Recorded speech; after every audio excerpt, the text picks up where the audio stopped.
সকাল সকাল কোদালটা নেই, নয়তো মাঠে যা রোদ জ্বলে যাবে।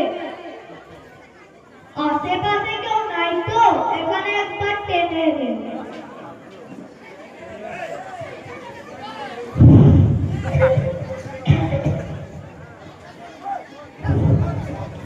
আরে ওইদিকে একটা খেজুর আসছে, এবার কি হবে? খেজুরটা দেখছি তো অনেক দূরেই আছে, আরেকবার টেনে নে।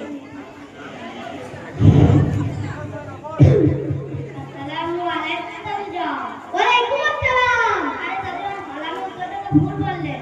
আরে বাবা রে, আমি আবার কখন ভুল বললাম? আরে তাহলে আপনি তো বলেন ওয়ালাইকুম আসসালাম, ওটা ওরকম হবে না, ওটা হবে ওয়ালাইকুম আসসালাম। বাবা রে, এবার চুপ থাক। আরে তাহলে আমি আপনাকে শুধু সালাম করে দিলাম, এটা আবার রাগারাগি কি আছে? এই এত বছর আমাকে করতে করতে আমি আবার গায়ে টেনেছি, আবার টেনে দিই। আরে আপনি গাঁজা খান, আপনি জানেন না নাকি গাঁজা খাওয়া হারাম? বাবা রে, বলছে কি রে, কোথায় লেখা আছে গাঁজা খাওয়া হারাম? বাবা কোরআনের মধ্যে বলেছে। বাবা রে, মাথা সরা বলতে কোরআনে কথা পারা নাউযুবিল্লাহ। মুসলমান করে জন্ম নিয়ে ওখানে জানলেন না ওরা 30 পারা এরে খেজুর।